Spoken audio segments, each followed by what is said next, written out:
I'm going to be here to say that there are worse methods you could, in theory, use. This is not to defend using a Madden ranking for Kind of anything, sounds like but it like, is. is it the world's worst way to do it? No, I don't think so. It's Yes, it probably might more be. Yeah, it might analytically be. minded than like half the teams in the NFL. What a No. And hill you to know, die on. You I'm are not. no, No, I'm Tim. This is not. a bad I'm look. not. This is a bad look. I'm not Bad defending it. look. I'm not defending it. I'm just saying, look, Mayo experience. Mayo experience. Mayo experience. Mayo experience. Experience. Welcome to the Pat Mayo Experience, presented by Underdog. This is the Christmas edition of the Week 17 Spread Picks. This is part one of the Spread Pick Show. This is coming out on Monday evening. We are recording the second half for Thursday morning. But if you good people subscribe to the Mayo Media newsletter, you might get the advanced copy of that show. I will throw it in if we get 25 of you who have not previously signed up for Underdog before using code Mayo. You make that deposit. 25 of you do it. I'll throw the advanced link in the Tuesday newsletter. You can get it 2 days early because we are recording it directly after this. Because I hear, Jeffrey, it is both Christmas and Hanukkah on the same day. It is rare, very rare, but that is the case.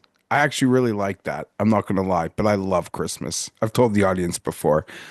I love Christmas so much. You're gonna be 2 games on Christmas is also amazing. It's amazing. I don't know how that affects. I don't have the same oblos. That my Christmas celebrating friends might probably have on Christmas Day, but like when everything's closed for a Jew to have two football games, that's perfect. Will they throw the game on for you at the Chinese food restaurant?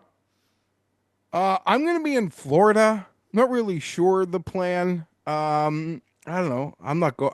That is a classic thing. Like as a kid, Chinese food, go to the movies. That's how I remember celebrating Christmas.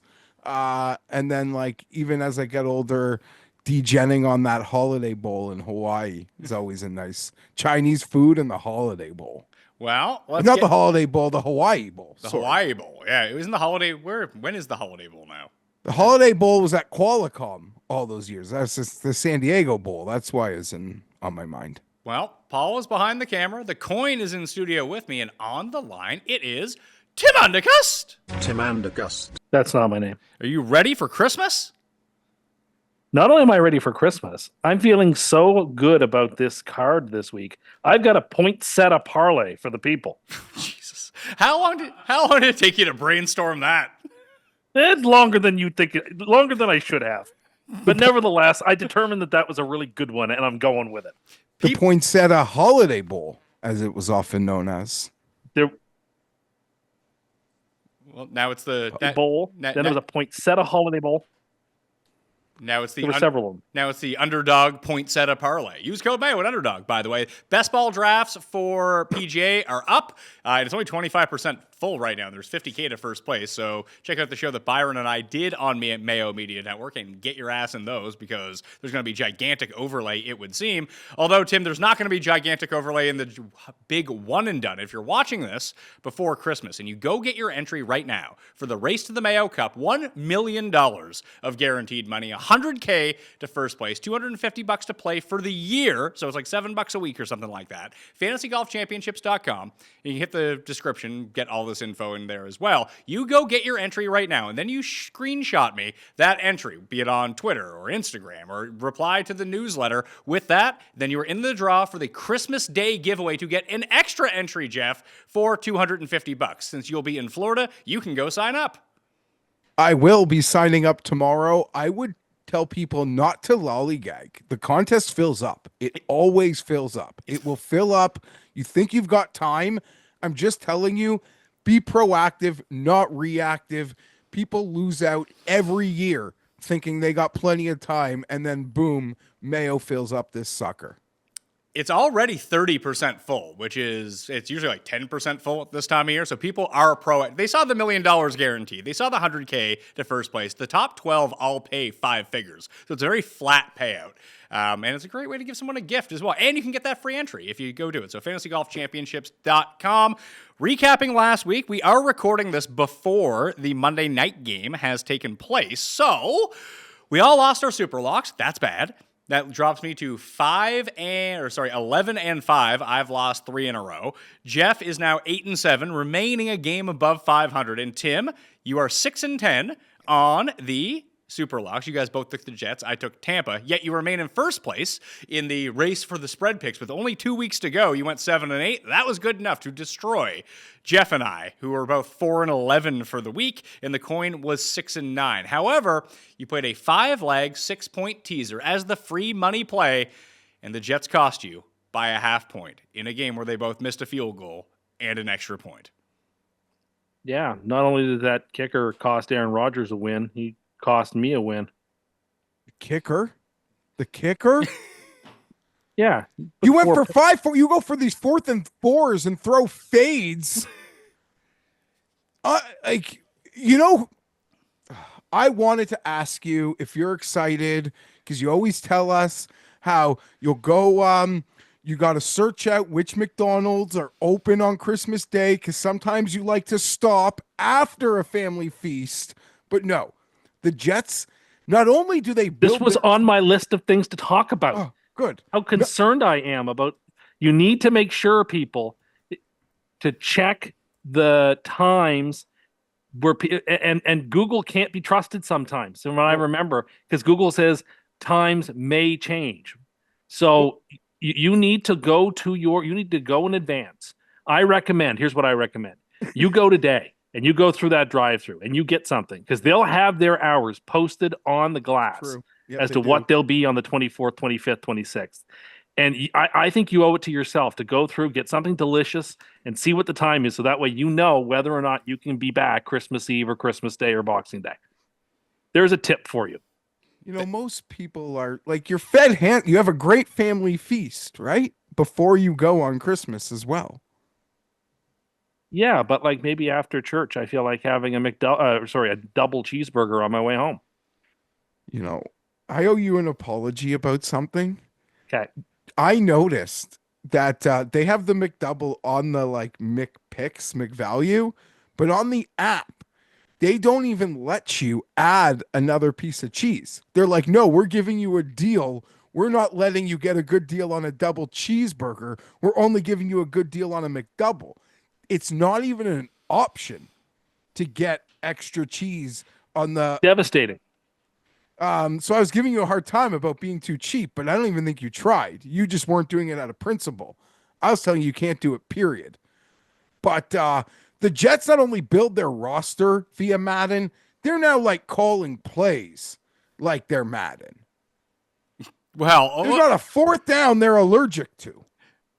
We saved this. We were going to talk about it on the Sunday Night Live show, and we decided we wanted to wait for you, Geoff, because you probably dug in and did all the research. So you tell us, because Tim has not revealed how he feels about this. I assume he's going to call it all fake news, and it's just a hit piece to get Aaron Rodgers.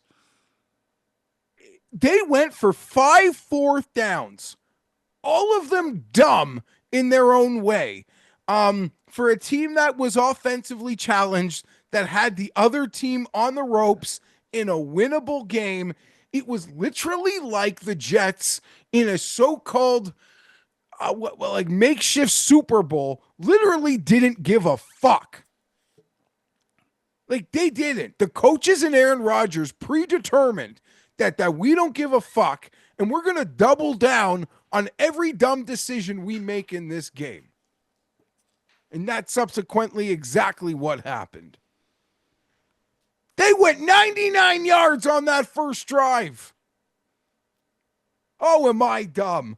Oh, am I stupid? I am like the hamster trying to get the cheese on the other side of that fence, but that fence is electrocuting me, and I'm too stupid to stop when it comes to that team. And then I doubled down in the afternoon. Oh, I went on those 49ers big. I got, yes. I had some nice weeks. But no, yesterday the league always wants to teach a lesson. Oh, it taught me one yesterday, I tell you. Well, I was actually I hate- I was talking about the Athletic article that came out that has like Oh. Zoomer Tim picking the team now. Well, those fourth downs, are those kids? Is Brick and Brock and Brody? Are they calling down 4th and 4? It's 4th and 4. It's a 4th and a foot. This team, it's bankrupt. It is. I mean it. Any Jets fan out there, they have full autonomy to just bail. Just fucking bail. Go join the Dolphins. Are the Chargers perfect? No. Far from it. They are absolutely a flawed franchise. Does their owner get made fun of for being cheap? Of course. But in terms of football operations, they just want to hire people and let them try to do their job and pray to God they hire the right people. And forever they didn't. They finally got off their wallet and did. This he's the new Dan Snyder without the sexual assault. And the league and its media, they love to find a whipping boy owner to just clown. And yeah, Jerry Jones gets made fun of for things that he does. He's exorbitant in his ways and he double talks a lot, but not like that. They are looking for someone to replace Dan Snyder as the guy to take a piss on in every turn, and it's apparently been decided it's the Jets. So I feel horrible for the Jets and their fans. Paul, just horrible. Paul, do you feel horrible for the Jets and their fans? Because you won a substantial chunk of money on the Rams after all of us took the Jets. Yeah, that's besides the point. Geoff said there that he's go be a fan of the Dolphins. Go be a fan of the Chargers. It's maybe if you're going to switch sides, find a better team than those two franchises. That's all I'm saying. Well, I don't think you're allowed to pick a front runner. Why not? And maybe Tim should. He should align with his father. We're Dolphin fans now. We've got a snowman in the family. You're asking a Capulet to become a Montague. I'm sorry, I can't do that. Then be a Panthers fan. Get in on the ground. You're a Chiefs fan. I'll let you, you're on Chiefs Kingdom to catch Brady. No. Well, yeah, only in the sense that, I was talking with someone today who is a football fan. And they're like, I really hope the Chiefs don't win. I said, I actually kind of hope they do. Because every Super Bowl they win is one step closer to Brady and Belichick's whole regime not being remembered as the greatest of all time. So, that's great to me. That's second best scenario. But, I don't know what you want from me. I'm already beaten down. I don't even have to fight about it.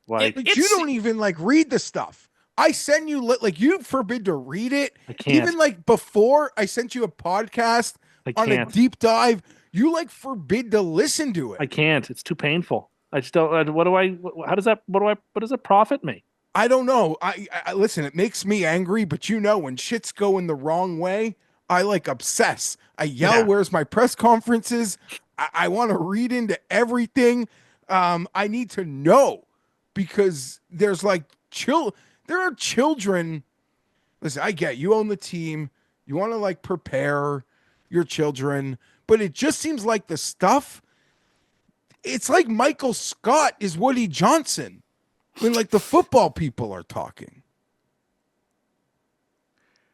I mean, I don't know. I can't really defend any of it, and I'm really not inclined to. I'll just say that they've tried non-Madden ranking methods, and that hasn't worked either. So I don't know what they've got left other than they have a ton of money. They're in the biggest market by far in the NFL, and they're a very popular and well-known franchise. So if any team can attract, if the Chicago Cubs can turn around, then the New York Jets can turn around. The NFL is beautiful, and I've been your friend now what I believe is coming on a decade. And all you've clung to is that beauty that is the NFL. And you're no, it takes a new coach and a new quarterback, and you go from shit to awesome instantly. Last year it was Houston. This year it's Washington. Right? And you saw I buy in. I'm he's not wrong. often in this league. Like someone does it. And you cling to that hope that it's going to be you. And I respect that. But I'm just saying, like, the situation from the top, like, sometimes that stuff, you can't fix that. Okay, maybe you can't fix it. You just have to overcome it. Well, it takes one quarterback draft pick to fix it. So I'll give you that. But they're but they're not going to draft a quarterback. They have Aaron Rodgers. Yeah, who they're almost certainly going to have to bring back. But so, what's his name doesn't want to be there? Garrett Wilson. Garrett Wilson. Yeah. No. Can you blame him? No, but I blame you. I blame the franchise. We ruin everything. We ruin all our good players.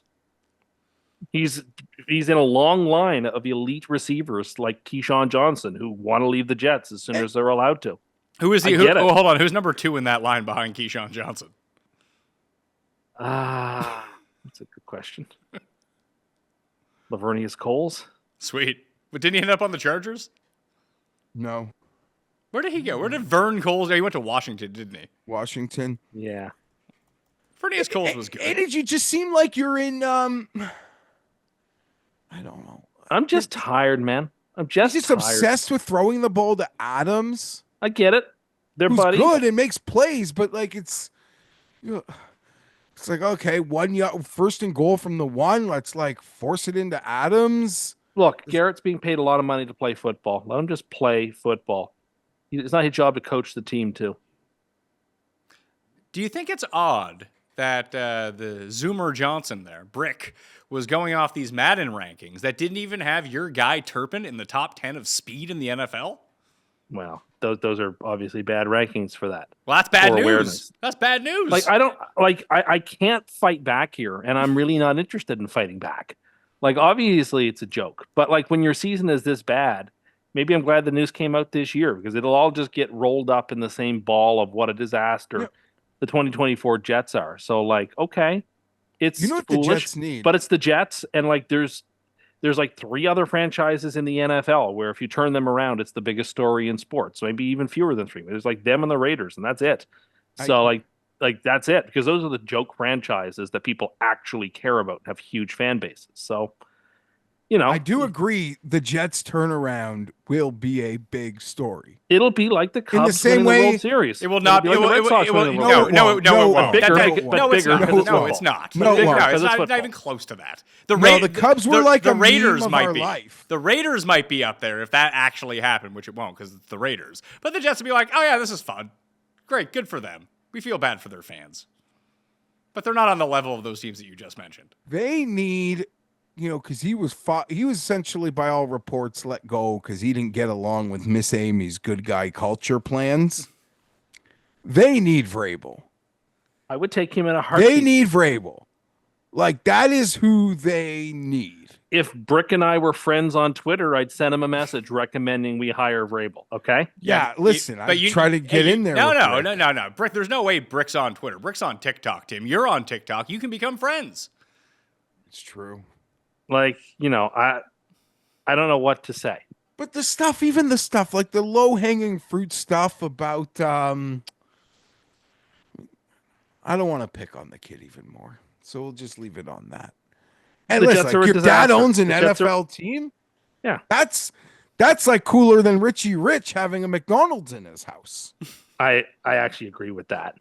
Like, that's the coolest shit going. That's Mr. Johnson. But you know what? Joke, the one thing I will say for him is that he spends. He spends money. He wants to win. He actually, genuinely wants to win. One of these days it'll work out, and it's New York. Like, the best talent always wants to come to the biggest lights. So sooner or later, we'll continue to attract more talent. But like, what coach is going to want to go to the This Jets is not next Jacksonville. Year? None of Anybody these coaches. No, they won't. No, they for won't. enough money, you can pay them whatever they want. Like, I don't think any good coach. They can literally write their own ticket if they want. No, they can. I think we're seeing that they can't. Yes, they can. I think if they told, like, you're saying, there's if not they a said to Mike number. Vrabel pick a number, then they'll have him. Sure, and then he'll get there, and Woody Johnson will be like, nah, I don't like that. You got to play this guy. And then, like, Shad Khan in Jacksonville will match the number. No, I think Shad Khan is an underrated owner. He's trying to win. Things don't always work out for him, but I agree. I actually think the owners that like to spend money and are desperately trying to win are easy punching bags for people who doesn't don't have spend their money in the NFL? The Bengals Titans. literally Yeah, don't like to but spend a they've dime. signed Burrow. They're going to sign Chase to a record-setting deal. At some point, maybe. But why? They chose not to pay him a year early. That's their own prerogative. But they're Some going to pay teams him. are far more stingy than others, and you know this. But the Chargers had that reputation forever. And It then wasn't they a paid a reputation, it was a quarterback. fact. They paid a quarterback. They paid a coach. They built a brand new, like half a billy state-of-the-art facility, and all of a sudden they're not like cheap anymore. Things can change. I agree. Additionally, no good coach is going to want to go there. And the difference between Woody Johnson and Shad Khan is, Tony Khan has an entire wrestling promotion that can occupy his mind. He's not going to be involved in football operations, where it just seems like now if you go to the Jets, it's basically like playing for a less successful Jerry Jones, which is awful. I mean, we don't know how really bad it is either. Like the people that are being quoted, have reasons to be quoted in the papers. So I mean, some of the guys that are on the team are saying that. It's not like they're frustrated. It's been a frustrating year. No, I understand it. I agree the Madden thing is probably getting overblown. But in any world, but what has been confirmed is the owner did bring up the like even if he wasn't serious, like he brought it up as like we're rating pros and cons, and it got brought up out of the owner's mouth. And that's like a very weird and scary sign. As I said to Pat, I think on the show last night, maybe in the room, like the Jets have the opposite problem that the people in Moneyball had. Like where it was the old grizzled veterans who were talking about, the way the person walks or this, that, or the other. The Jets have the exact opposite problem. Like the Madden rankings aren't made up completely. Like they are based on something. Dude, stop. Ocho Cinco tweaks them. I'm going to be here to say that there are worse methods you could, in theory, use. This is not to defend using a Madden ranking for anything, but is it the world's worst way to do it? No, I don't think so. Yes, it's probably more be. analytically minded than like half the teams in the NFL. What a hill to die on. Tim. This is a bad look. This is a bad look. I'm not defending it. I'm not defending it. I'm just saying, look, like if that's Madden what Mr. Johnson thinks Julio is important, Jones is like a 90 in his last year and shit. Like, just trust me on this. It's not perfect by any means. It's not any way that it should be done. Like, what are you saying? Like Madden is better than having a baby pick it? Like, I'm saying that like some of these scouts who wouldn't know analytics if a calculator hit them from the sky, maybe a Madden ranking might be just as effective. Do you think Do you think they do their draft scouting from the college football video game? Maybe they should. Tim, have you seen the drafts they've been doing? Yeah, well, they had to sit down Malachi Corley. He's not mature enough to be playing right now. Did you know that? Well, he's dropping balls as he walks across the goal line. He didn't even get he was active against the Rams and didn't get a snap. Too immature to play, was the quote. Yes. I'm not interested. I think it's getting ugly the way that people are beating up on the Jets at every turn. Like the horse is down. You don't need to continue to beat the horse. Show some dignity and move on. Like everybody knows things are bad here. There's nothing to be gained. Do you think anymore everyone comes around for another lap of whacking the horse when the quarterback opens his mouth again? Of course they will. Like we're done, and then the quarterback, move on. You don't need the media doesn't need to upset. I understand why, because they're the biggest and in some ways, outside of Dallas, the most important team in the NFL. I understand why people are obsessed about them, but come on, this season is done for, and using Madden rankings is probably no less scientific than some grizzled 70-year-old scout who's never looked at a calculator. So you're just saying the Madden rankings is better than Al Davis right before he died. Well, Al Davis actually had a real eye for talent. Okay, so I don't know what you're saying then. I'm just saying, you make it sound like it's the most outlandish way possible to consider a player. And I'm here to say, I can imagine theoretically worse ways. What are the worst ways? It's like it's like the line of the great Jets receivers when you named one, then Lavernia Skulls. Those are both really good receivers. I don't know if Lavernius Cole's a great receiver. I mean, Brandon Marshall couldn't wait to get out of New York and go to other places. I mean, he wasn't really a Jets receiver, though. Now, was he? He was. He ended up on the Jets. He actually played really well with Eric Decker that year. They went 10-6. Maybe Eric Decker is like the second best receiver over the past 20 years. He was a Bronco. He's like Marshall. Like Both of they them like were fell into Broncos. the Jets. Yeah. It was a second stop for them after when they wanted to get paid. They went to New York, and then they got to leave again after they got their paychecks. I don't know. Yeah, like after they won a Super Bowl, won money. Yeah. Yeah, it just listen. Like in terms of value of franchise, the Giants are worth more than the Jets. They play in the same city. They're the bigger team in New York. They are worse than the Jets are. Yet you're not hearing like Yeah, but they've won because they've won Super Bowls. Yeah, but if they were as dysfunctional as the Jets, we'd be hearing about it. Yes, but they're not as dysfunctional. Tim, would you object if my end of season rankings had the Jets at dead last? Like someone will be picking first overall, 10 picks, 8 picks ahead of the Jets. But expectation. I mean, I would ask you to give me the argument for why the Browns would be ahead of the Jets. That's at least one team. Okay, that you're right. I'm not sure that I think you have all your work cut out for you to make that case. And now that you said it, you're probably right because I didn't even have like a string argument that I could pull on right here. I'll give you one. I'll give you one. Who would you rather be in the end of the season, like looking forward rankings? The Jets or the Dolphins? I think the Jets only because the Dolphins' best players are all aging out. And the Jets You know who the Dolphins' best player is? John Smith No. Chop Robinson. also is a very good player. No, he's a very good tackle. He is outstanding. We lost Fashawn yesterday. I noticed that guy like every time I'm watching the Dolphins. He makes a great play. Was he like 20th overall Penn State? Oh, great player. But yeah, they got veterans. They are in.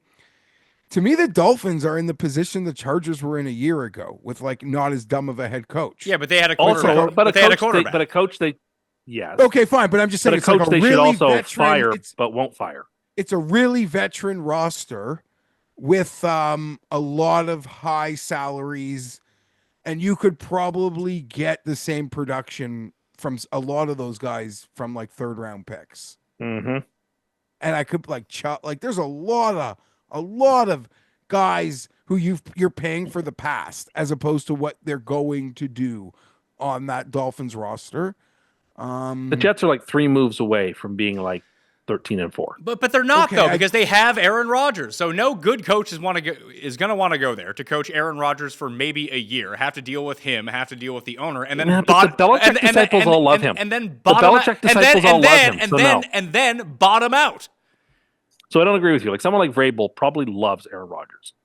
If he comes from the Belichick school, and they all seem to have a high regard for Aaron Rodgers still, they know more. About, That's why. And they know a lot more about football than we do. Okay, so maybe we should. So he shows up for a year because he has Aaron Rodgers for a year. Then what? You either draft a quarterback in the 3rd or 4th round that you really liked. You groom that quarterback with a veteran who you can sign in free agency. Would you trade your draft pick? Happens every year. I have an idea. That doesn't sound Happens appealing. every year. You trade your pick. The only option you have. You try. The Vikings can't get full value, but you try to make them whole. Yeah, I'd on give them the McCarthy. 10th pick. I'd give them the 10th pick from McCarthy right now. They're not trading. And then they can go sign Darnold. They're not trading McCarthy. They'll get rid of Darnold. If they sign Darnold, they'll trade McCarthy, They would, and I think they that will be obliged to. They're not going to sign Darnold to an extension. They're going to either franchise him or let him walk. Because I mean, Thor made this point earlier, and I mean, it's the same point that I've been trying to hammer down. Is that what are you going to have to pay? What's going to be the franchise hit on Darnold, Geoff? Like $60 million? Yeah, I don't think they can or will. I Okay, think Probably too much money. It is probably too much. Okay, money. so then you sign him to what? $40 million a year? $50 million a year for 4 years? I really believe he's just not a Viking next year unless they win the Super Bowl or something. Yeah, I agree with you because it's going to be far more worthwhile to pay J.J. McCarthy $5 million a year for the next few years and to bolster up your team defensively, O-lineman, whatever it might be, rather than pay Sam Darnold $50 million, and he can't do that. I agree, but let's say there's a scenario where they only if you think this Sam Darnold year is a mirage. If you think it's a mirage, yeah, but if you don't, that's such a fallacy. People say, "Oh, well, the quarterback is cheap." Well, actually, the only thing that matters is the quarterback. So if the quarterback is good, it doesn't matter how much you're paying him. Listen, and if the quarterback isn't good, it doesn't matter how much you're paying him. And you don't know what you're going to get out of J.J. McCarthy. So the only thing that can possibly matter is, do you think what Sam Darnold's doing now is aberrational or not? And if you do, then you can go away from him. If you don't, then it is complete malpractice to go away from him. There's it's nothing. There's no other way to look at it. Well, I looked at my scouting report, and coming into the year, J.J. McCarthy had a better Madden rating than Sam Darnold did. Well, thankfully, it's not the Jets who are deciding on this. They already threw Sam Darnold overboard once. Get him back. There's the move. Cut Rodgers, get Darnold. Big money. I mean, I would take him back. I can't imagine he'd want to come back. Too many ghosts. He's haunted by the. I mean, I would take him back, but second acts in sports rarely work.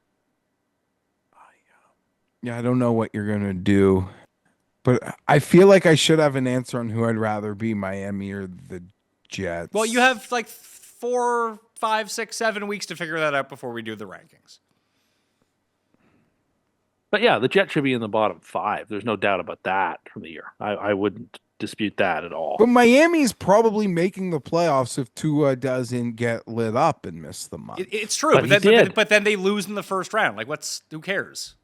Yeah, last year he didn't get lit up. They played in the first round. They scored 7 points, and they got. But I'm just saying, I don't think the whole the view of the Dolphins is as down if their quarterback was healthy. I don't think we have just this the Dolphins future. I think it is because this is their ceiling. The first round loss. Maybe they get lucky and they squeak out 3 defensive touchdowns or something, get the right matchup. They move to the second round. Kind of like the Bucs. Miami's upside is what the Buccaneers did last year with Baker. Make it to the second round. Stage an upset that get blown out in the second round. That's it. Do you want to be that? They have no ability to get better. At least the Jets can bottom out and maybe restart and then get better. Yeah, those are all good points. I'll weigh it. I'll weigh it all. I feel for Tim, just the way he was so excited for some quality Jets ball for 2 straight summers. And you take some responsibility for that. Okay, Some, not full. You don't need to take full responsibility. I take a lot of responsibility too. Okay, I will take responsibility for this year because last year nothing was stopping you. You got Aaron Rodgers. You were unhinged. You were just so super excited. I'm guilty of this. This offseason, you said publicly, I don't want to get excited. I don't want to allow myself to get excited. And I did twist it. I'm like, Tim, the Jets roster's better than last year. You have to be excited. Just telling you the roster might be better, so you're allowed to be excited. And then as the season got here, you got very, very excited. But you'd have gotten there without me. Come on. No one believes I put you there. No, but you encouraged it. Well, because you were moving slowly. And I'm like, this is bullshit. It's July or something. Tim's got to start getting excited. But it wasn't just me. People smarter than me were picking the Jets. Oh, the whole world did. The Jets were the betting favorite to win the division. The whole world they were the betting favorite a lot this year. Yeah. They have been. And they'll probably be no more than plus 150 to win the division next year. Buffalo will still not have the odds that they should have. You think the Jets will be plus 150 to win the East next year? Probably, because they're going to restock with a good coach and a good draft. We're going to say, oh, they fixed a lot of those problems, and that team had all that. You watch. People will talk themselves right into it. Like you? And it will be a bad line. No, not me. I have a different strategy for next year. Well, play those cards close to the chest, though. All right, well, let's talk about the games at hand. For week number 17, we have the Christmas Day games on the Netflix, if you can find it. Although we found out, Geoff, that in Canada, don't even need Netflix. It's just on TSN. Yes, we're still that way. Although they put some of those shitty international games on TSN Plus this year, which is the first time I could remember standalone, but the worse the game is, the more likely we have to look for it. Also, the fact that it's on Netflix, I was seeing these NBA guys complain that like it's not just changing the channel. Like for someone like Tim, let's say you were interested in both, like leaving the app is so much more time consuming than changing the channel. Yeah, it's true. So the NBA, as if it's like it's obvious, like it's just a dead fish. Don't they have Beyonce, Mariah Carey? Also, Netflix is like they went all out. They have Holy to. shit. They had to go all out. I mean, none of that stuff matters. The Beyonce stuff doesn't matter. Mariah Carey, having Mahomes, having these big teams, all from the AFC, like they probably identified before the season. It's basically the teams you would expect to be in the hunt who are in the hunt, minus Buffalo. And they probably couldn't pick between Buffalo and the Jets because they got absorbed into that Jets hype as well. Let's go with these 4 teams, quarterbacks or franchises that people recognize. People will get them onto the app. But if the streaming ends up like it did for the Jake Paul fight, no one's going to watch it, man. It's going to be horrible. But didn't Netflix do football games last year? Or no, that was Peacock. Peacock, See, in Canada, we don't have to deal with that. I will be in the States, so I will be accessing the Netflix. So I'll give you a firsthand account. I can just imagine, like, I assume you have like festivities, family gatherings, maybe even like house hopping on Christmas. Can you imagine asking someone to like turn the NFL game off to check the NBA? No. Like I'd laugh them out of my house. Do you know why? Because no one's fucking doing that. I guess so, maybe. Yeah, you're probably right. Do you- Who cares about game 45 of basketball? Why Not wrong. why was basketball so popular on Christmas Day? Because it was like the one professional sport that would actually run on Christmas Day. It was a thing for the NBA, and it was just on in the background. And now you actually have a sport that people care about who will go to an app to actively watch. Yeah, they're not watching the NBA. They'll watch football. I did think that obviously like the fact that they're cannibalizing a Wednesday means like, yeah, there's not a single day they won't play this thing on now. The Netflix money. I mean, you got to get that money where you can get it. Do we have the?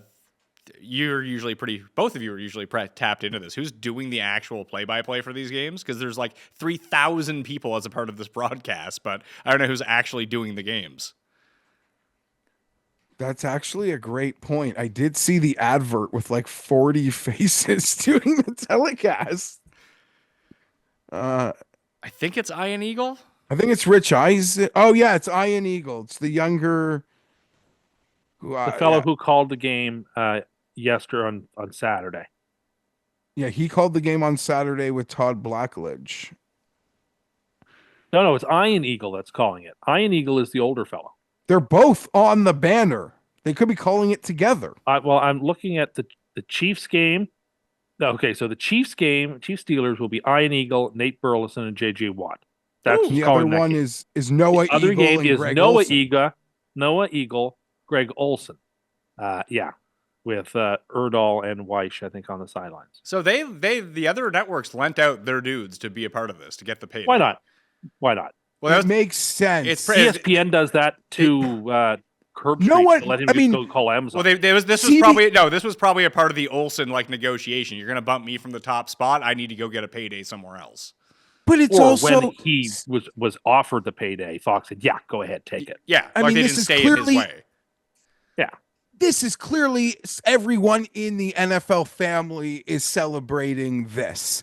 And Fox and CBS at this point in the game, certainly NFL Network, are self-aware enough to know we actually want our people on this. Yeah, I think it's in the best interest of the league if this goes well. What's the only, other than the connection flaws, which are disaster, doomsday, Armageddon, how can it not go well? It's Injuries. the NFL. No, Injuries. no, just Oh, shit. You're right. No, Injuries could be bad, but it's not. Yeah, I guess people would say, but it's not like Christmas is always going to fall on a Wednesday. I guess you could point to, hey, they're playing on such a short week, but it does seem like the schedule is taking care of that for the most part.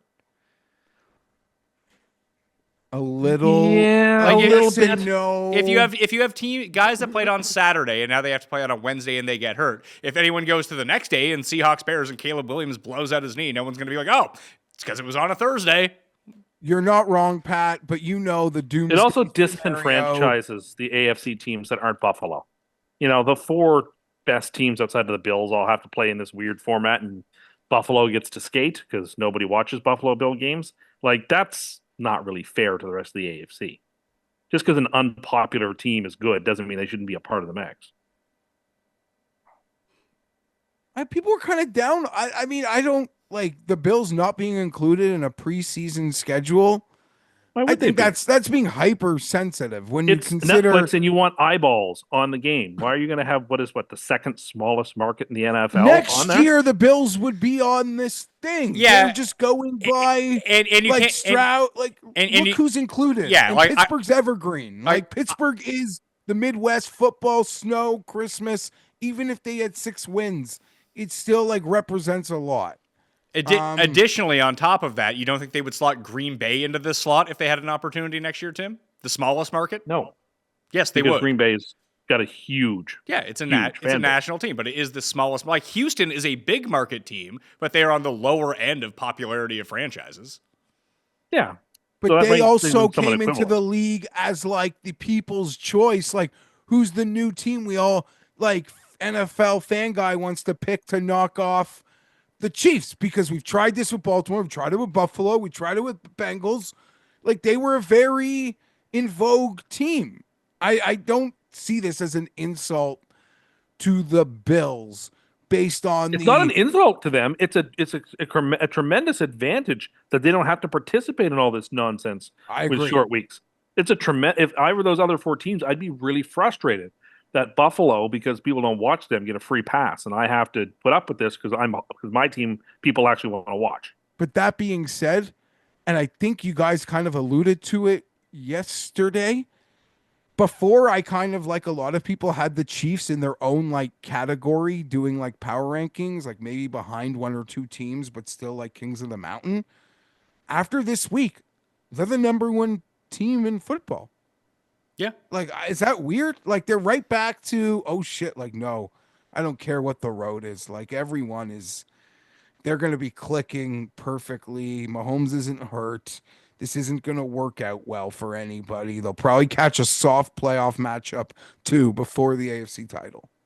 Well, we've talked around the games. Let's talk about the games. The Chiefs are at the Steelers. The Steelers are 2.5-point dogs in this game, coming off the loss to the Ravens on Saturday in a game where they didn't look very good, especially offensively, but a few breaks, Geoff, here and there. Like, if Russell Wilson doesn't fumble while going in for the touchdown, it really does feel like that's a different game.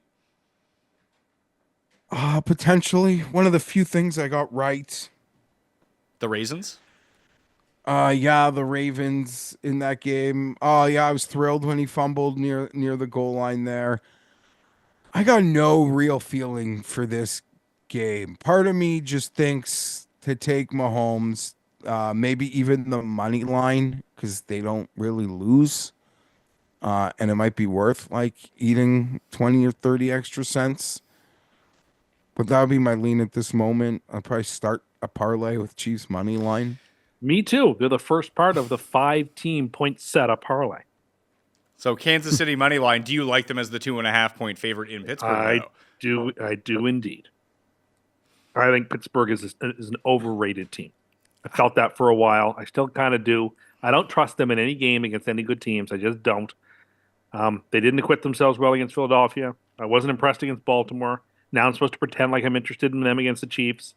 I'm not. Sorry. My eyes tell me that the Chiefs should win, and if they do, well, the 2.5 is not enough to take points. So Does In the current I was gonna say, does the return of George Pickens, which is all like he's like a 99% chance to play in this game now, pending one more hurdle he needs to clear, then he'll be good to go for Wednesday.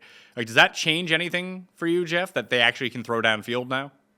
Yeah, of course. They tried last week with Austin. He got a couple balls, but those like 3 plays to Pickens, and the way that Russ has been, tear dropping it in there, I think that's a huge difference, especially in what could be a low scoring game on really short rest. I know it was up. What was the total again? The total in this game is 44. I mean, I'm not a totals guy, but I was just curious what sort of total they'd give for for a defense, two really good defenses on a hyper short week. I mean, are these defenses really that great? They have, like, I would say that the Steelers defense, I think Tim and I talked about this a little bit on the Sunday night show, is that the Steelers defense has guys that make big plays and affect games with turnovers and timely sacks and opportunistic plays, but it does feel like you can move the ball against them pretty well.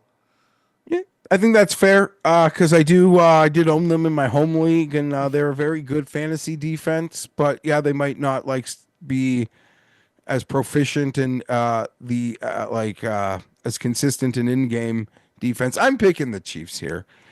I would like Pittsburgh to win because I'll just admit it. In right now, even though I still think I can miss the playoffs because I'm a psychopath, realistic situations, I'd like to play Pittsburgh on Wild Card Weekend. And maybe that's something I'll regret, but I'm not going to I'd rather play Pittsburgh than Baltimore if I end up in the 6th seed. That's if Steeler fans are offended, they could shove it up my ass when we play, but I'd rather play Wilson than Lamar. Like, I don't care what you'll tell me. Well, you can go with Tim's idea and just reinsert Fields back in at quarterback. Well, they will beat the Chargers with Fields. You think they would? Why, Tim? What's that about?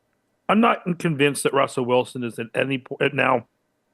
If anything, he's regressing from how he was playing, and if anything, I just don't think he gives him the best chance to win. And Fields, when he had 6 or 7 games to start the year, he played just fine.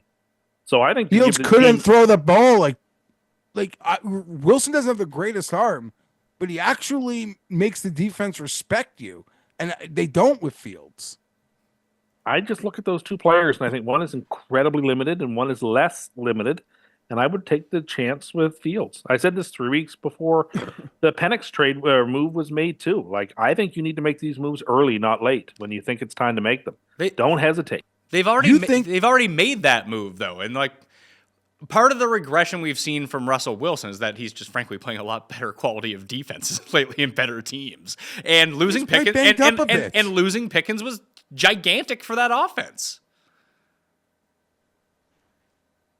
I don't see what Fields brings to the table here. Like, maybe he can try to Nothing. win. He can try to win you a 10-7 game. He makes it so weird because maybe the ceiling ability of busting something is scary, but I think from a defense, it's actually easier to call plays against Fields than Wilson. Yeah, because Wilson can get you over the top with beautiful drops ball. Like, he puts it in a bucket, and you have to respect that all game. When you're playing Fields, you want to guard the edges. You want to keep containment on the pass rush. But I think it's it's a much simpler defensive play call. I'm going to take Pittsburgh plus 2.5 at home in this game. Solely for I want to see the Bills and Chiefs have something to play for in week number 18, and I'm not going to win the picks pool anyway, and I'm not going to bet this game regardless. So I'll have an underdog play for this game in the props, but the spread just doesn't really do it for me. I think your guys' call on the Kansas City money line is probably the move, and just don't even worry about the points. Last year, sample size small. One game? No, I think there were 2 games on Christmas. There was the league playing on Christmas. All the road teams went in there, I feel like, and won. And with this new phenomenon of NFL players playing on Christmas, it's like a weird thing. I sometimes feel like the home teams just got a lot of bullshit to deal with. We're like the road team and the road team's families, they've accepted since the day the schedule came out that Christmas is going to be different this year. We're doing it like just a different vibe. I don't know if that means anything, but I've started this with betting the road team, who's subsequently the best team in the league. Baltimore at Houston is the second part of the Christmas Day doubleheader. Houston is a 5-point dog at home to Lamar and the Ravens coming in. Although, Tim, the Texans just did a move to replace Tank Dell, who was out for the season, and create a revenge scenario of sorts. The Baltimore Ravens waived Deontay Johnson. The Texans picked up Deontay Johnson today. Good luck. I don't know what to say. Good luck. I love the Ravens. I love the Ravens here. Yeah, part 2 of the point setup parlay is the Ravens money line. I just Not like the Texans. The Texans, that happened to them last year. It's happening to them again this year. All their players are getting hurt. And sooner or later, that will mean that you just can't compete with the top tier teams. So I don't there we even. have it. I don't even. Oh, and the Ravens just claimed Steven Sims off waivers from the Texans to balance everything out. So we'll have a double revenge scenario here. Steve the Sims will be playing. It looks like for the Ravens in this matchup. But Geoff, was Houston miscast initially, even when they were healthy, and now that they're not healthy, the way people are still giving them the benefit of the doubt? Because I don't know, if I had to cap this game, like you just gave it to me neutral, nothing knowing about what's going in, even on the road, like Lamar indoors in this matchup against a already injured Houston team, shouldn't this be like 9.5 for the Ravens? The Ravens are way better than the Texans. No, definitely not 9.5. Why? What did the Texans do that inspires anyone? It's just too many. 9.5 is just too many. Not a lot. They have a quarterback that got the just like the NFL Twitter, NFL media rocket ship, and he's just not playing as well. I feel like that happened with Herbert. Like he got anointed as something as a rookie, and then once he wasn't that for a bit, it's like, oh, this guy, and now you almost gotta, just prove yourself. Texans are down bad though. The injuries, they keep adding up. They lost to the Jets at one point. They still with the stoic, hyper conservative play calling. It's a tough game to want to bet, but I'm a degenerate and it's Christmas and I'm going to take these points. I just think it's going to be close. I think both games are going to be really close. They've only scored more than 30 points once in the past 3 months. I just feel like that's a recipe for failure against the Ravens. Yeah, I'm with you. I don't see the path for the Texans much in this game. It needs to be like, it has to actually, I think, shape up a lot like when Pittsburgh beat Baltimore earlier in the year. Like first drive, someone random fumbles and they end up with a touchdown off of that. And Lamar has an uncharacteristic 2-pick game or something and doesn't play to his ceiling. Yeah, like fair Lamar, enough. like Lamar didn't even play that well against Pittsburgh last week. He just played well enough and Henry took over. That if it just swaps back the other way, Henry has an okay game and Lamar plays well. This isn't even going to be close. Nope, that's right. All right, so it's Coyne and I are on Pittsburgh, and Geoff is the only one on Houston through 2 games so far. Thursday night football. Seattle is at Chicago, and the line is 4 for the Bears, and I think that's trending towards the Bears as well, Geoff, because I've seen it at 3.5 in some places. The Seahawks it's very difficult to figure out their performance against the Vikings. At home, I mean, they were underdogs. They lost by exactly the amount that they were underdogs by in a push. We didn't get it on the show because it was 3.5. I think it closed at 2.5. So those Vikings bettors later in the week ended up as winners. Like Geno looked bad, then Geno looked good. The defense looked bad, then the defense looked good. Especially making those adjustments at halftime, not letting anything behind them. Tim and I were discussing it in the room. Okay, they really made these correct adjustments here. Jefferson's not behind them. Like 3 minutes later, Jefferson's behind them for a touchdown. So I don't know. There's been a lot of whitewashing of Caleb Williams' performance over the past little bit because he hasn't been throwing any interceptions. But let's not pretend like he's been good either. No, certainly not. The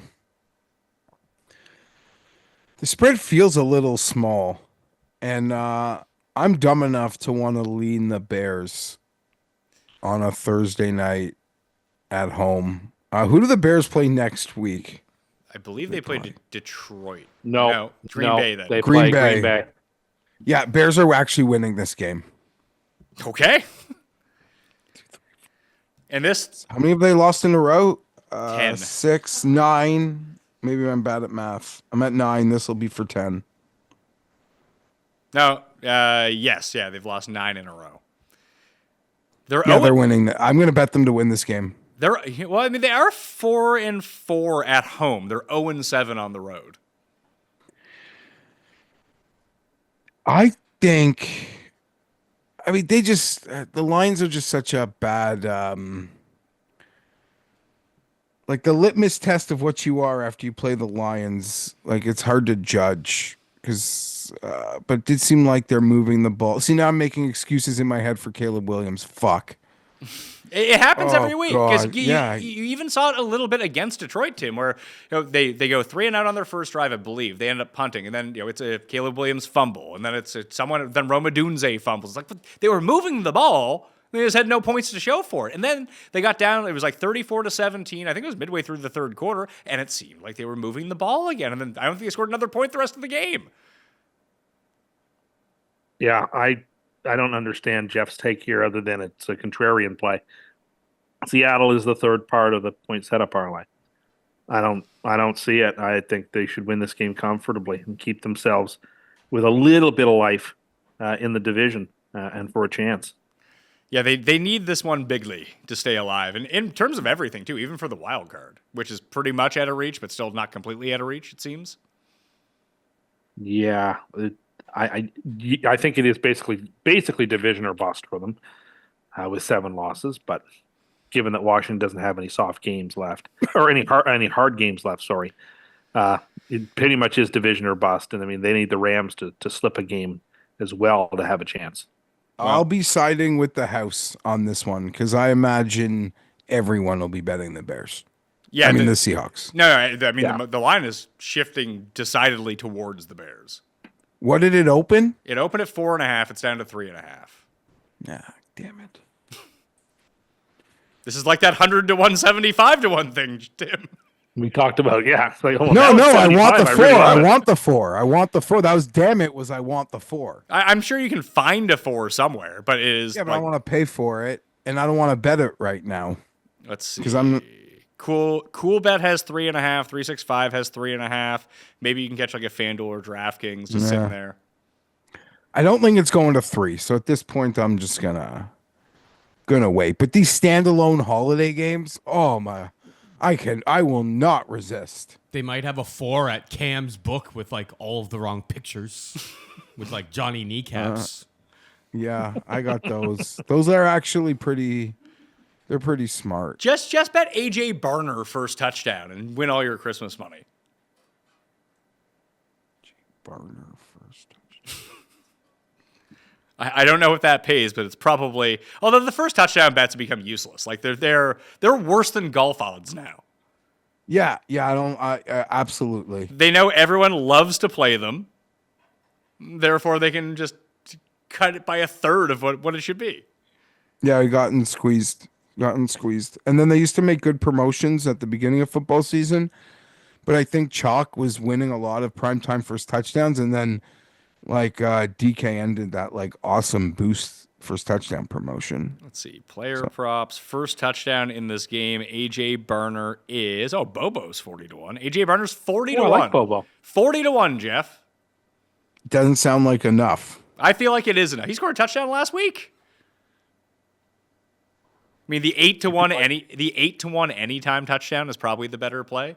I feel like in my mind, Chicago's bad against tight ends. It's just you have to hope that he ends up on the field instead of Noah Fant or Pharaoh Brown and then have it work out that way. I like Seattle in this game. I just want, again, week 18 to matter, so I'm just going to make my picks based on that. So you're the only one on Houston, the only one on Chicago for the first 3 games of the week. That brings us to the midway point of the first show, which means it's time for a very mini edition of Cust Corner. Cust Corner, it's Cust Corner. Cust Corner, it's Cust Corner. He's got the hottest takes with the highest stakes. He should be president of the United States, but it's Cust Corner, it's Cust Corner. Cust Corner,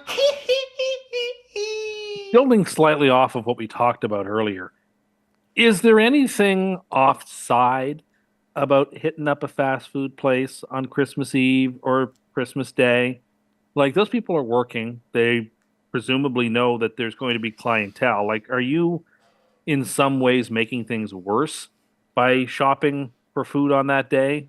You're making people feel like you're the reason I have to work on Christmas Day because you're coming to get a burger when you should be home eating turkey. Like, is it bad form for me to go through the drive-through at like 10:30 in the morning, Christmas morning, on my way over to the house to have a quick junior chicken before I get there? Or No, it's fine. It's Christmas. Go The for it. bad form is to the It's on- people no, bad who have form's on- spent the day cooking, who you're disrespecting. Yeah, that's the whole That's thing. the bad form. Yeah, like that the- is the bad No, form. look. I'm going to get over to my parents' house at like 11 o'clock or 12 o'clock, and we're not going to eat till like 4.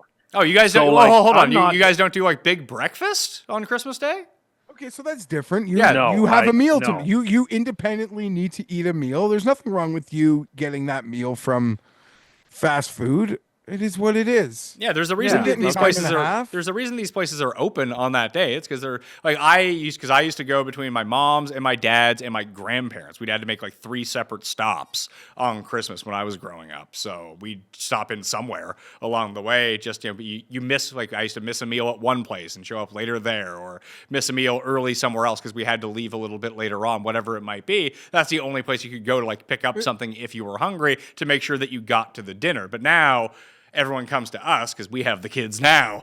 So everyone needs to come and work off our schedule. But we just have a huge breakfast for everyone in the morning and then the dinner later on at night. So everyone eats around like 10 a.m. and then everyone eats again at like 4 or 5, whatever it is, and picks throughout Tim, the day. There's always food I out. feel like I wouldn't go hungry even if I didn't get any of the meals at any of these houses. There's always food to pick off, wherever you go. I feel like these places, even the McDonald's, they even though like it might be open on Christmas Day, I feel like they open later. Like they at least give the employees the What? respect of Christmas morning. Really? Okay.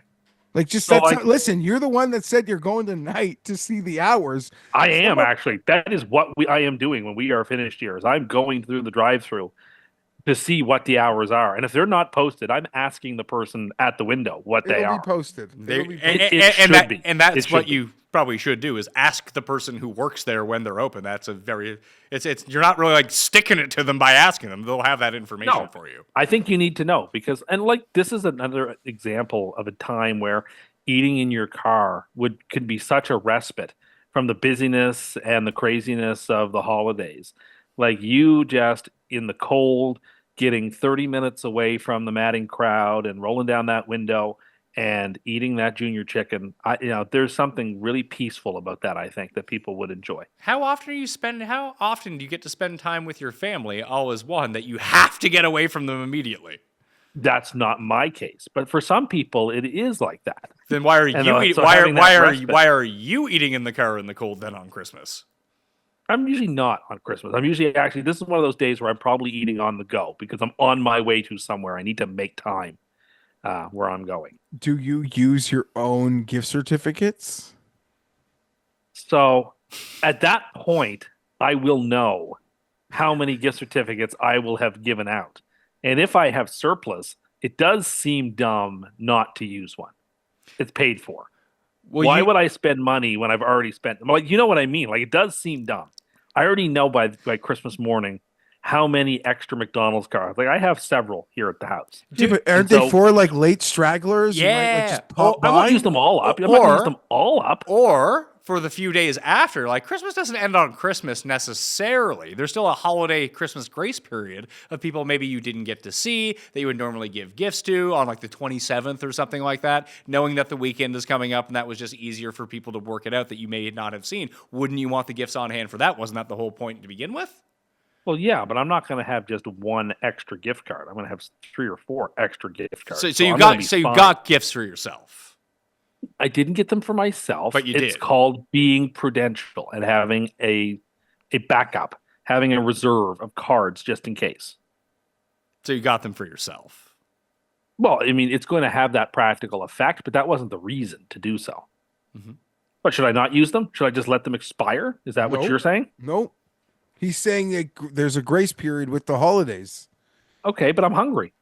And let's say, Just- like, I don't know, none of your friends haven't like hit you up as a mark. Like, if I just go say hi to Tim, I get free $25 to McDonald's. No, because he doesn't actually give these to anyone. He just uses them for himself. No, if somebody gave me a card and wished me a Merry Christmas, I'd have it on hand to give to them. Wait, what? Like if Like if someone somebody gave me Oh, a so gift, so you know, you've stockpiled these McDonald's gift cards. If someone gives you a gift card, then you can give one back to them. There's no, hey, here's a gift card. You have to wait for your gift first. the purpose of these gift cards is the self-defense of someone gave me a gift I didn't expect. And if I got a gift from somebody I didn't expect, then this is the gift I would give. Listen, like fair and balanced, it's kind of still plus EV because in the end, he knows worst case, like come January, I am just using these gift cards for myself. And I got a free Big Mac out of it. Oh, fuck that. And I like that you've been saying that you've been buying these because they're Christmas gifts to give out, but you will only give them away if you get a gift first. Paul got you a gift. I didn't see you giving him a McDonald's gift card. I did not I did not expect to get a gift. It was very thoughtful. Well, of him. isn't that the whole thing of having the gift cards, according to you, is that if you get an unexpected gift, then you can give them the thing? Yes, I should have brought one to the party. I have an important question about this because you make a big deal about the free sandwich and you also make it like you buy multiple gift cards. So, do you buy one gift card per purchase? Because you've got to make good on the free sandwich. I certainly do. Yes. So tonight, are you picking up a couple gift cards? Picking up one. Going through the drive-through. I'm doing my advanced scouting. So I might as well, at the same time, get another gift card. Colin going to McDonald's advanced scouting is certifiably insane. Now, do you think do you think that's better or worse scouting than the Jets have, Geoff? Is there a Madden ranking of local McDonald's where you know that the food is better and you can trust that, or are you trusting your gut on this one? I'm trusting. I'm sorry. You know. It's a good idea. You should know what if you plan to stop. So that doesn't matter where it is. If you think that you might have need of a fast food place between the 24th and 26th, and you know you can't rely on the internet because it'll tell you hours may change because they may change. I learned that out the hard way, as people know. So the only thing is it actually plus EV to get outside on the 23rd to go for a drive when you're not even wanting fast food? And there's going to be a snowstorm. Yeah. You don't like driving in the snow. Tim almost didn't come to the party, Geoff, because there was going to be snow. I don't love driving in snow. No, who does? Very few people do. I mean, I was going to say, who the fuck drives to a party? That's another part of this. Like... No offense. None taken, Jeffrey. Give your head a shake, pal. Isn't that basically what I told you? More or less. Come on. At least fake drink a cocktail. Did you do this so you didn't have to tip the bartenders? I tipped the bartenders. For Coke? For Diet Cokes? No, because I got a car in and back, so I drank. Oh. He had a car called for him after he told me he was driving. Oh, okay, good. You talked him out of it. Good. He got peer pressured, bullied. Good. No, that is when your friends are bullying you for a solid. Like, no, they're giving you good information. Tim, reevaluate. You're not driving to this goddamn party. Suck it up. I made the right decision. And you listened. Good for you. Good teamwork. Thank you. Did you Did you see Paul's gift to Tim? I did. Paul is very smart. He allowed Tim to be his authentic self without being a rude Michigas. Yes, he provided me the permission structure to be able to take egg rolls. The only regret is that I didn't take more because I was sort of in a rush. When I was leaving, I really should have taken like 4 more of those. Plus, had I known how the vegetables were going to go, I wish I had cleaned out an entire tray of those vegetables. I wish I had taken several of the bacon wrapped scallops. Oh, no. Those were not available for taking, by the way. I've eaten those over the past few days. Those were mine. Paul is really good at gifts for you. He is. I used that table today at lunch. I will admit, I went to McDonald's this afternoon. Did you get a gift card? No, I forgot to look for a gift card, and I forgot to look at the times. So now you're going back. So now I'm going back. God, I'm doing it 2 a day, and it wasn't intentional. But look, it's the holidays, so whatever. I haven't yet tried that Grinch hot chocolate McFlurry, so I'm probably gonna get that too. freezing outside. You're thinking of ice cream? It's so Yeah. it's so cold out. No, I don't care. With the window open in your car, you're eating The ice heat on with the cream. window. Yeah, with the heat on and the window open. I love you. It's great. It's like being in a sauna. Fucking- You don't strike me as Right, a it's big like- sauna guy. No, but it's like being in one of those like Norwegian hot tub saunas where like it's snowing and cold outside, but you're warm on inside the hot tub. Do you get a free? My version of insane. that is sitting inside my car idling while the air blows in as I eat my sandwich in the parking lot. Does it come? Does in it our- come with a free Christmas tug like it does at the spa? No, terrible. Someone just put a sauna in their house. Overzet did. Oh, maybe that's who it was. I saw him tweeting about it and giving other people tips.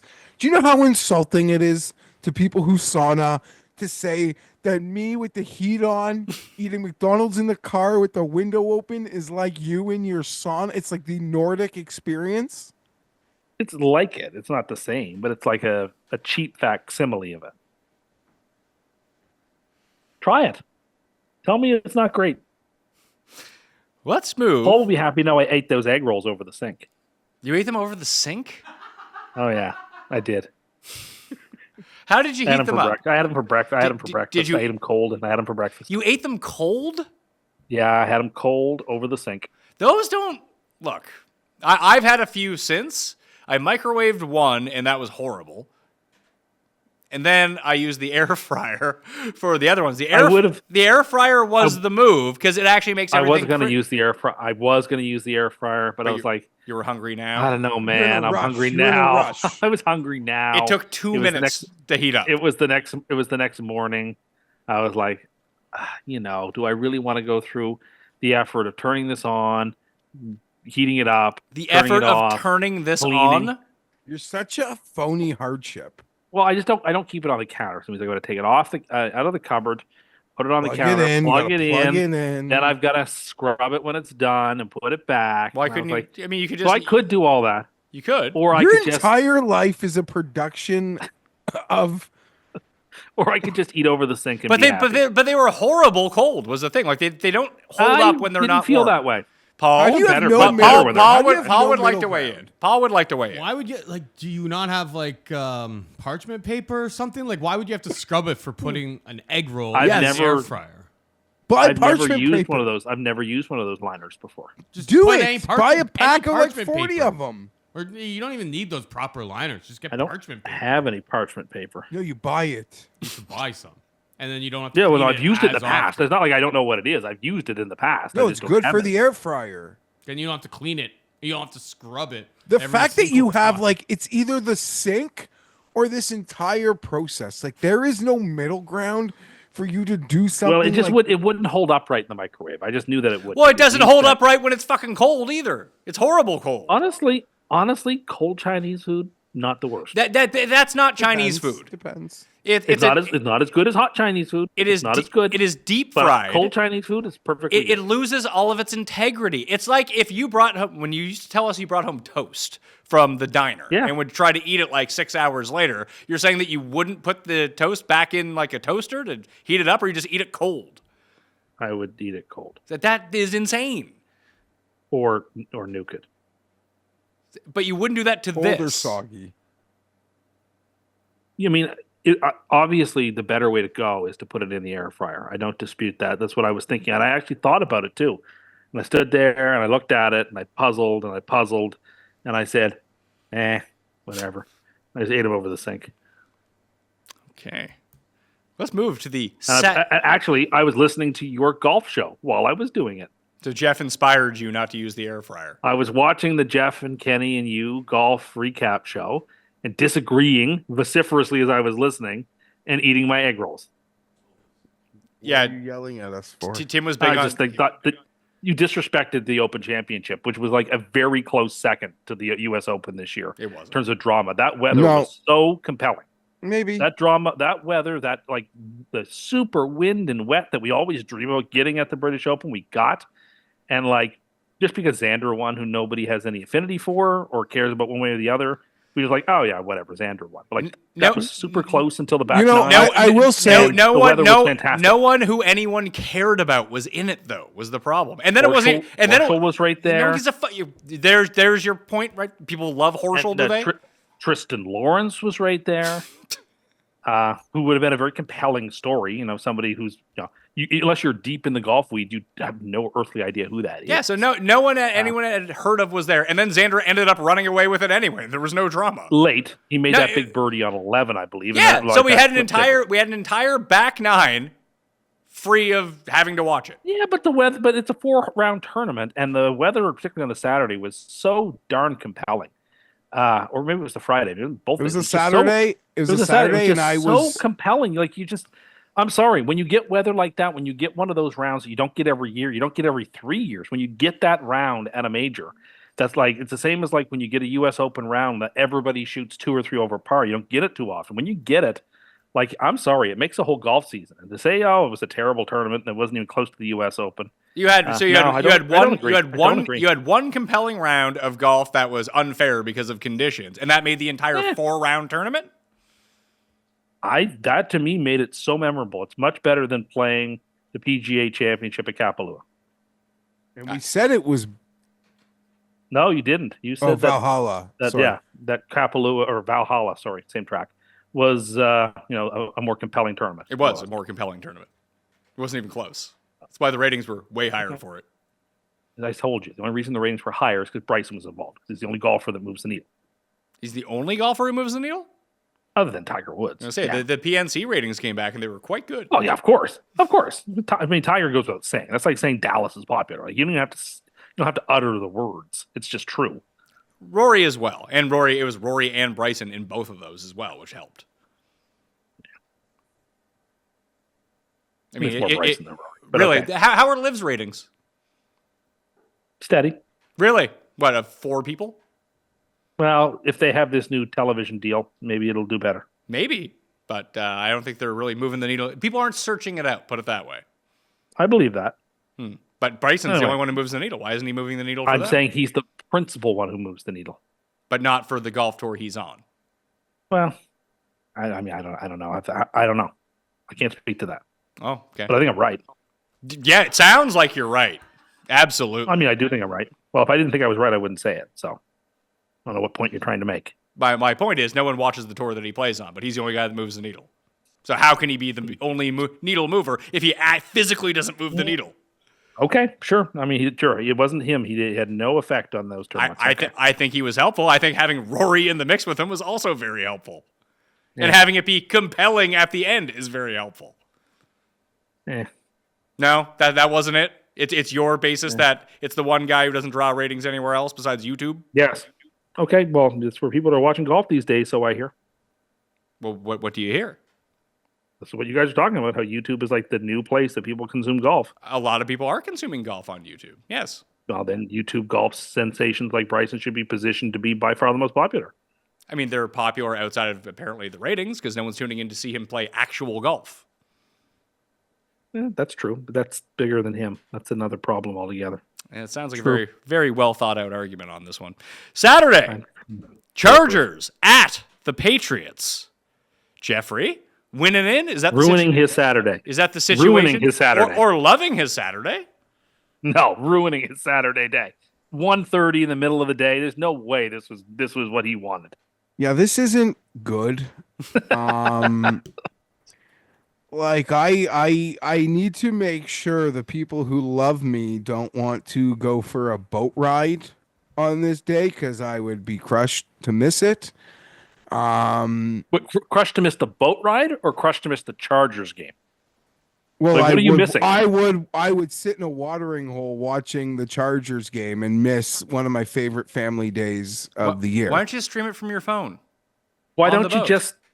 It's hard. We're in the middle of the water. I don't like missing. It's not the Chargers' last game. If it's a family boating event, it's okay to miss the game, Jeff. No, it's not. You And, know, and also, the game will- what is the game will Florida? Fucking Venezuela? You don't have 5G over there? Did they ban 5G from Florida? If he's on No, a boat, if you're on a boat, you can just get score updates. If you love this boat trip that much, you're telling me that a Chargers Patriots Week 17 game is worth giving that up? To get into the Come playoffs? on, man. They can get into the playoffs then next week, or they can get into the playoffs in any number of other teams lose. Like, come on, man. You can't be serious. You're going to give up this family event to watch the Chargers Patriots. It was being serious. hold You're on. yelling at me, but I'm feeling great shame. You should. What is Come more, on. what is more shameful? Jeff not willing to be able to stream the game on his phone from a boat, or you not using an air fryer to heat up a cold egg roll and then you just ate it over the sink instead? Wait, this is all the same ballpark worth of stuff here. Yeah, but he's not really going on the boat trip if he's streaming the game. We know how Jeff watches Chargers games. Come on. Is he going to be? Is Jeff going to be a fun time on this boat trip if he knows the Chargers are playing? So let him watch the game. He'll be less fun if he's watching it on the boat trip. I disagree. I'll tell you this. Pat, I think, nailed it. The worst place someone should want to be is beside me when the Chargers are playing and I don't have eyes on it. Words from the wise, as someone who did this for a game and a half this year, it was lovely to take that little break. I don't regret it in the least. Yeah, but he's a real You fan. sat at home watching Matlock while the Jets were The new on. season of Matlock is so good, though. Like, you make that sound like that's a bad choice. Has your grandma That's like come saying- around yet? It's like saying I left a steakhouse to go to a barbecue joint, and like the barbecue joint is amazing. No, my grandmother's just not going to watch it. She just doesn't like it. She doesn't care for it. We just have to agree to disagree on those things. Is she old enough that like women can't be lawyers, so like it doesn't make any sense to her? No, she just didn't find the plot lines convincing, and I don't know. I was like, okay, well, we just have to she's disagree. smart This is enough great. that the show probably seemed really predictable with a lot of plot line holes. You're not even watching. You're not procedural. even watching, and you're over here criticizing. What is the best news show of 2024? I watch. Oh my God, what's happened? Oh no, what has happened? I watch Matlock. I watched him catch an 11-yard screen pass. That's right. Who is that guy? He's Scott Matlock. Kind of annoys me, but he plays a role. What's the number you got in this game, Pat? 5. Sorry, it's 5. It's 4.5 or 5. I think it's moving towards the Patriots right now. It opened at 5. I wrote down 4.5. Paul, what is it on the board that we go by? Is it 5? It's 5 on the board, so it's dropped a half point in the past hour or so since we started this show. Of note, though, Jeff, J.K. Dobbins has been designated to return from injured reserve. His 21-day practice window is opened. Okay, let me tell you guys something. This is the Patriots. The league needs the Patriots because we got to add some compelling. This is not going to happen easy. Patriots are covering this game. Will they win? It'll be really close. But the Patriots, You won't know because you'll be on a boat with your family having fun. Well, maybe thinking not. about the Chargers. Hopefully, someone just be like, you know what, we're gonna not do it that day. But originally, I would have been like, we can't do it on Sunday. So I just end up being like the problem because I'm like, well, first you said Sunday, although they moved us to Saturday. Fuck. Nonetheless, Patriots, Drake May, they probably win this game. You're So I'll take the really Patriots. like in your own head about this. This is the exact type of team the Chargers beat the shit out of this year. There's some shit team that has like 3 wins. Maybe. Yeah, if but you think Jim Harbaugh's a good coach, Jim Harbaugh should be able to scheme up things for a rookie quarterback to take him out of the game. You're right. Jesse Minter should be able to show Drake May some things that he hasn't seen before. That pass Drake May threw for the first touchdown in that game was fucking awesome. What about the pass he threw for a touchdown to the Bills near his own goal line? Not a good pass. Not a good pass. I also didn't like how quickly they just confirmed that because that was very close. That was very close to being a forward pass. I mean, we didn't get the right angle of it, so I'm guessing that the ref saw the angle and was like, oh shit, that was a backwards pass for sure. Did anyone get hurt on the Patriots in that game, Paul? Their feelings. Not that I can remember. Yeah. I mean, I guess the Chargers. They ran an awful lot of plays to score that last touchdown to get it within a field goal. And Drake May, like the designed runs. 0. Only We'll player get in him the on league. the Chargers. He's ran 0 designed runs so far this season. 0. All the Yeah. extra rest against short rest. Give me the Chargers. They're the fourth part of the parlay. We're gonna Come ruin the on. parlay. What? No, you're not. You're Money not line or the parlay. spread? How are you These this are all scared money of the Patriots? You're a team that's going to the playoffs. If you're this scared of the Patriots, then your season really doesn't matter, Yeah. and you should 100% go on this boat cruise and not think a moment about the Chargers. Yeah, just don't And ever be watch like- the Chargers again. Like, what are you And doing? what a gift! And what a gift it will be to you to open up your phone when the boat cruise is over and see what the score was. I hate to say How fun Tim's will that right, be? but he is. Thank you. I think Tim is Don't right. watch the game. Listen, Don't think Tim about is- the game. Turn your phone off. Go have fun with the family. Come back on land. Check out what the score is. And I you'll be- think if you'll be better for it. if I did that, my wife might be waiting in bed with another like woman for me. Like she'd be that fucking like floored. Then you should do If it. the Chargers I would take that. I would take that payoff right there. I'm just saying, like, I don't know what. Like, I wish there was like a hidden camera where like the Chargers were playing. I was acting totally normal as if the Chargers weren't playing. I think like even the people around me would be like, that's like what, like this is a Twilight Zone.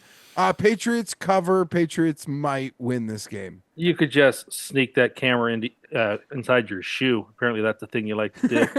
Hey, you wouldn't know anything about that, Tim. I wouldn't. I just hear 30-second clips of the live show. That's okay.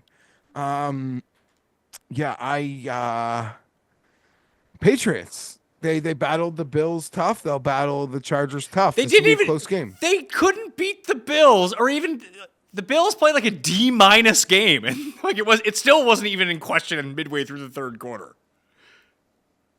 The Bills played about as bad as they could play, and it still was like the final score was close. The Patriots had zero chance to win that game. Telling you, take that phone, put it in a locker, go on that boat, have a great day on the water, see how the Chargers did. I think it'll be good for the soul. You know, well, I don't want to give too much detail.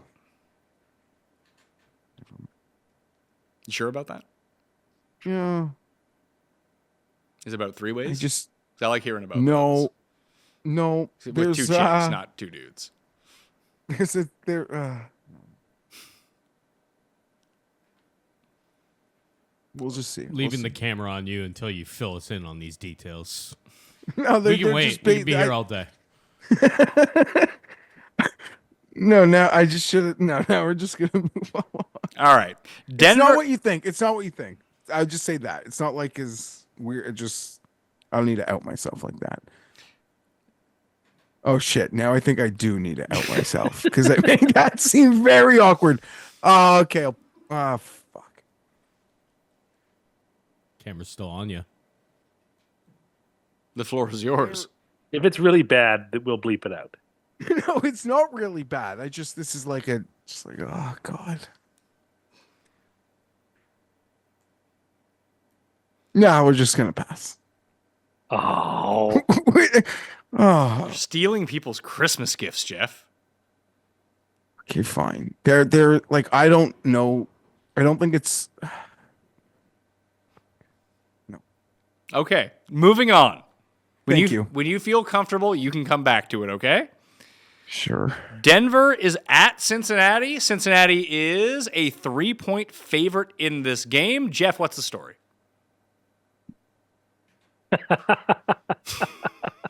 Denver's not going. Denver's. Now my head's mush. Denver might be my super lock this week. I love Denver +3 at Cincinnati. Cincinnati can only beat.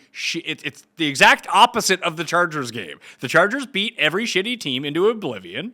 Denver is slightly worse than the Chargers, but they also beat all the shitty teams, and the Bengals don't beat any decent teams. They only beat the shitty teams. So by transfer of properties, Denver wins this game. I'll take Denver. Coin like Cincinnati. It seems short, so I'll take Denver. I feel like I lean Jeff saw a slightly ghost. towards the Bengals. I lean slightly towards the Bengals, only because I don't know that the Broncos will score quite enough to take advantage of the Bengals' poor defense, and the Bengals have won several games in a row. So it's the one game of the 6 in this session I'm not putting on the parlay because I have no confidence in it. but I will take the Bengals. I feel like Denver's offense is better than people give it credit for. I think it is, Especially but against this type of defense where like the Sean Payton dink and dunk scheming up the right type Yes. of plays, high accuracy is just going to annihilate it.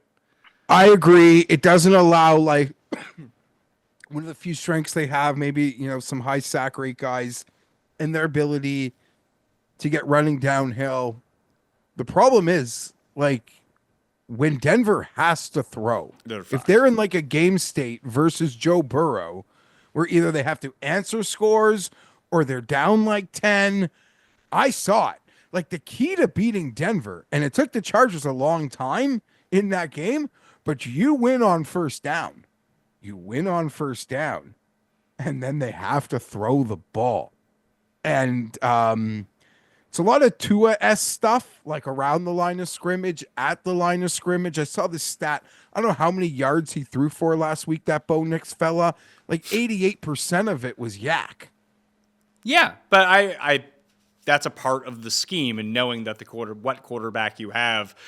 He's like it is a lot like the Dolphins offense, but the running game is absolutely atrocious, but he's far more mobile than Tua is, and the receivers just aren't. I mean, maybe they are as good as this version of the Dolphins, but when you have Waddle and Hill at full strength with the other weapons, then there's just so much speed on that Dolphins team that you can really take advantage of it, where I don't think that's so much the case with Denver right now. But I just look at it the other way. Like, man, Cincinnati had 4 turnovers against Tennessee like 2 weeks ago. The Denver defense is a problem for them. Not that they're going to not give up 30 points or whatever it is, but they're going to get their turnovers out of it. And if they can create enough short fields or score a touchdown off of it, that might be enough.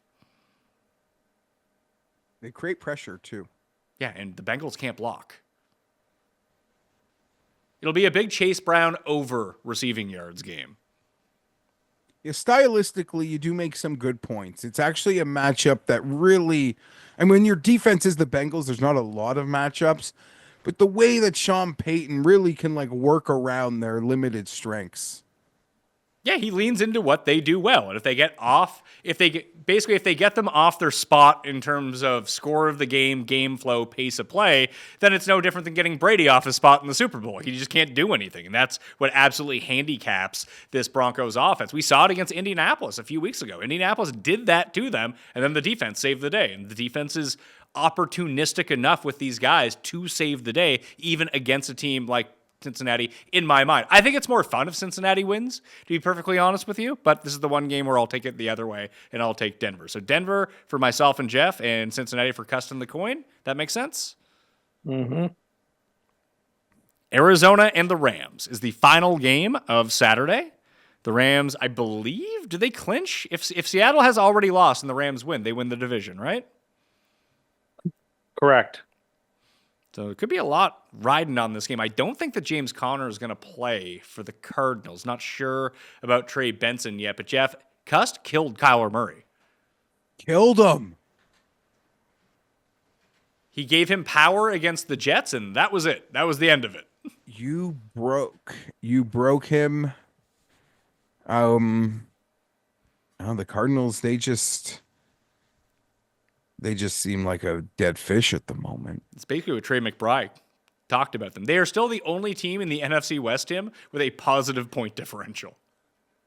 Well, they blew out this same Rams team 40-12 or something earlier in the year. Yeah, 41-10 in week 2. So I'm going to take and put the Rams as the last part of the money line parlay. Do they worry you after not looking very good against a... They worry me more than any of the other picks that I've made. Because a dead team is the most dangerous team. As long as they're not playing like the Giants, they're the most dangerous team. We saw that yesterday. A lot of teams playing for nothing really did. Dallas is a perfect example, right? The who? Dallas had nothing to play for, and just knocked Tampa probably out of the playoffs. You got to be careful about, unless those teams have like stopped competing completely, like the Giants, like these teams like Arizona are really, really dangerous. So I pick against them with a little bit of trepidation, but in the end, I do think the Rams are going to win. So I'm going to pick the Rams. I'm going to take Arizona, Geoff. Just one of these interdivision matchups.